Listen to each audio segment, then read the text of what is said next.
সবার আগেই দরকার আমাদের নিরাপত্তা। যেই নিরাপত্তা অধিকারের জন্য ছাত্ররা রাজপথে নেমেছিলেন, যেই অধিকারের জন্য প্রত্যেকে রক্ত দিয়েছিলেন।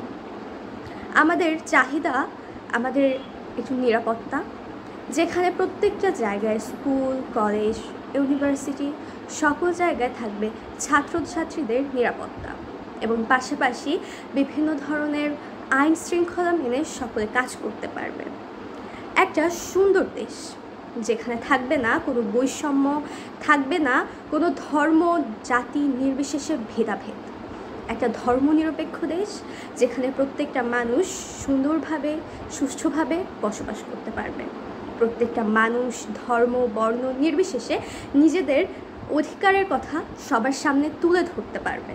আমরা চাই এমন একটি দেশ যেখানে আমাদেরকে কথা বলার জন্য দ্বিতীয়বার ভাবতে হবে না। স্বাধীনভাবে আমরা নিজেদের মতামত প্রকাশ করতে পারবো। প্রত্যেকটা মানুষ যেখানে প্রত্যেকটা সেক্টরে অবদান রাখতে পারবে, প্রত্যেকটা জায়গায় নিজেদেরকে তুলে ধরার সুযোগ পাবে। সকল মানুষ, হোক সেটা নারী, পুরুষ, শিশু অথবা বৃদ্ধ অথবা আমাদের দেশের ক্ষুদ্র নৃগোষ্ঠীরা, সকলেরই এই অধিকার প্রয়োজন, যেখানে তারা নিজেদের সকল সমস্যার কথা, নিজেদের সকল চাহিদার কথা, সকল অধিকারের কথা নির্দ্বিধায় নিঃসংকোচে ফুটিয়ে তুলতে পারবে, তুলে ধরতে পারবে নিজেদেরকে। আমি চাই এমন একটি দেশ যেখানে থাকবে না কোনো ধরনের অন্যায়, যেখানে আমরা স্বাধীনভাবে থাকতে পারবো, যেখানে আমরা রাস্তা দিয়ে যেতে গেলে আমাদেরকে কখনো ভাবতে হবে না আমাদের নিরাপত্তার কথা, যেখানে আমরা রাস্তায় বের হলে নিজেদেরকে সেফ ফিল করতে পারবো, নিজেদেরকে নিরাপদভাবে দেখতে পারবো। এবং আমরা চাই এমন একটি দেশ যেখানে ধর্ম নিয়ে দাঙ্গা হবে না। অনেক জায়গায় বিভিন্ন ধরনের ভাঙচুর, বিভিন্ন ধর্ম নিয়ে বিভিন্ন কথা শোনা যাচ্ছে। তবে আমাদের এখনকার যে ছাত্ররা যারা এই আন্দোলনকে সামনে অগ্রসর করেছিলেন এবং পাশাপাশি তারা এখন এই সমস্যাগুলোকেও সুন্দরভাবে সামাল দিচ্ছেন। এখন প্রত্যেকটা জায়গায় ধর্ম বর্ণ নির্বিশেষে তারা একে অপরের পাশে দাঁড়াচ্ছে, একজন আরেকজনের সাথে কাঁধে কাঁধ মিলিয়ে কাজ করছে। এই আন্দোলনে যেমন একে অপরের পাশে দাঁড়িয়ে কাঁধে কাঁধ মিলিয়ে লড়াই করেছিলেন, কোনো একতরফাভাবে কেউ আমাদের দেশটাকে স্বাধীন করেননি।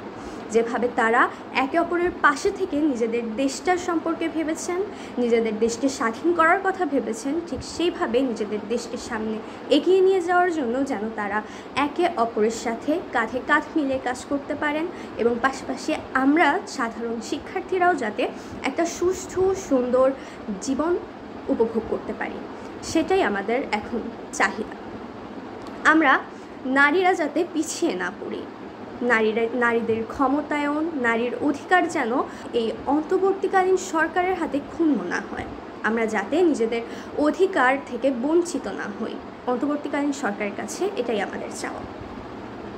আমরা যাতে সুন্দরভাবে নিজেদেরকে তুলে ধরতে পারি এবং প্রত্যেকটা শিশু যাতে প্রত্যেকটা জায়গায় নিরাপদ থাকে, তারা যাতে নিজেদেরকে সব জায়গায় নিরাপদ মনে করতে পারে। প্রত্যেকটা অভিভাবক যাতে আমাদের প্রত্যেকটা শিশুর জন্য চিন্তিত হতে না হয়, তারা যাতে আমাদেরকে নিরাপত্তার সাথে সব জায়গায় দেখতে পারে, এবং প্রত্যেকটা মানুষ যাতে প্রত্যেকটা জায়গায় ফুটিয়ে তুলতে পারে, সেটাই এখন আমাদের দাবি।